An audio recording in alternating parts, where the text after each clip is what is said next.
नमस्कार आदाब दोस्तों, मैं आपका दोस्त मोनू एक नई कहानी के साथ हाजिर हूँ। दोस्तों, आज मेरी कहानी का शीर्षक है छोटी ननद। छोटी भाभी, आप भी अजीब हैं। आपको तमीज में तमीज नहीं है कि बाबूजी के सामने जाने से पहले सर पर पल्लू रख कर जाना चाहिए, और तो और उनके सामने ही बैठ चाय पीने लगती हैं, खाना भी लेके बैठ जाती हैं। बेशर्मी की भी हद होती है। सब शर्म लिहाज मायके छोड़ाई है क्या? बड़े ही खड़ूस अंदाज में विनीता की ननद बबली बोल रही। बेबाक और लड़ाकी स्वभाव की है बबली। उसकी बात से चिढ़ जाती है विनीता, लेकिन कुछ कहती नहीं, क्योंकि सास है नहीं। 2 भाई और 1 बहन है। सबसे छोटी है, इसलिए नक्सड़ी और मनमौजी। बबली की शादी लोकल घर परिवार में हुई है और बबली के पति बैंक में है। सुबह 10 से 5 बैंक चले जाते हैं, तब महीने में 1 आध बार बबली को सुबह छोड़ते ही बैंक चले जाते। कभी रुक जाती, कभी उसी दिन शाम में चली जाती।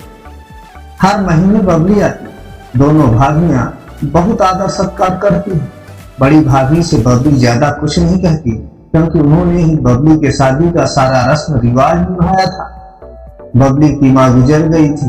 उस समय महज 10 बरस की रही होगी और भैया की उम्र 18 की थी।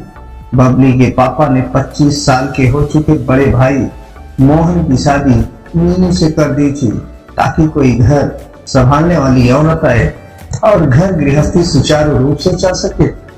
मीनू बहुत ही नेक और शांत स्वभाव की है। सारा काम मन से करती। बबली और देवर मुन्ना को अपने छोटे भाई बहन जैसा लाड दिखाती थी। दोनों भाई बहन मीनू को मां का दर्जा देते थे। वाकई मीनू स्नेहमयी स्त्री की भांति है।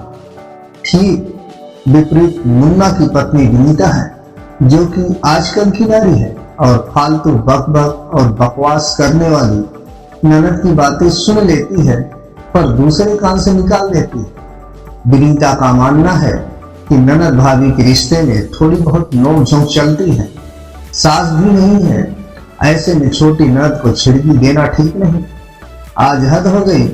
बबली अपने पापा के सामने ही विनीता को सुनाने लगी। चरित्र और आचरण की बात तक जा पहुंची। बबली की नुक्ताचीनी में विनीता को हिम्मत की चोट लगी। ससुर जी का कहना था कि दोनों बहुएं बेटी जैसा है और घर में आराम से रहे और औपचारिकता निभाने की जरूरत नहीं है। इसलिए विनीता ससुर के साथ बोलती बतियाती, देखिए बबली जी, पापा तो हमारे पिता जैसे, और फिर पापा जी को कोई एतराज नहीं तो फिर आप कूद रही हैं। हम सब एक दूसरे के साथ कंफर्ट फील करते हैं। पापा जी के साथ हम सब उठते बैठते हैं ताकि माँ की याद ना आए। इतना अच्छा लगता है एक साथ खाना बातचीत करना, पर आप तो रंग में भंग डालती रहती हैं। आपका भी घर है ये और ससुराल भी, दोनों जगह में सामंजस्य बनाए रखा करिए, यही आपके लिए बेहतर है। कहकर विनीता वहां से उठकर अपने कमरे में चली गई और बबली अपना मुंह लेकर रह गई। पापा, आपसे मैं यहाँ नहीं आऊंगी। बड़ी भाभी आज तक मुझे उच्च स्वर में नहीं बोली।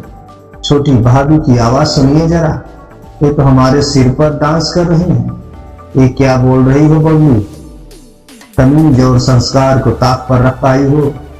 वो भाभी है तुम्हारी। जिस तरह तुम्हारी माँ नहीं है, वैसे उसके पिता इस संसार में नहीं है, इसलिए मैंने उसे पापा जैसा स्नेह देता हूँ। क्रोधित स्वर में बबली के पापा बोल पड़े। बड़ी भाभी के ऊपर इतनी जिम्मेदारियां थी तो कभी भी कुछ न कहा। सभी जिम्मेदारियों को निभाई और तुम्हारी शादी, मुन्ना की शादी में एक विवाहित जोड़ा ही चौक चालान। समारोह में मंडप के नीचे दूल्हा दुल्हन को किया जाने वाला रस्म, जिसे एक सुहागन पति के साथ करे, विधवा विधुर नहीं कर सकते। मैं विधु ठहरा, इसलिए तेरे भैया भाभी ने सब कुछ किया। विनीता जब से आई है सारे घर के काम काज को करती है और बड़ी भाभी का भी बहुत ख्याल रखती है। कितना भाग्यवान हो कि मुझे संस्कारी, सलीकेदार, सब सुशील बहुएं मिली। तुम अपना घर बार संभालो बेटा और भाभियों के जीवन में हस्तक्षेप ना करो। मुझे जब किसी बात की आपत्ति नहीं, फिर तुम क्यों चौधरानी बनती हो?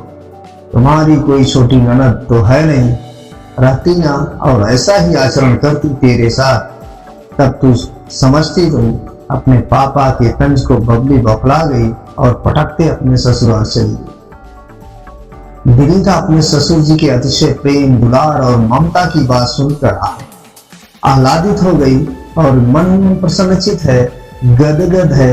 इतना नेक दिल पापा जी, इतने खुशकिस्मत हूँ, इतने अच्छे और भले ससुर मिले हैं।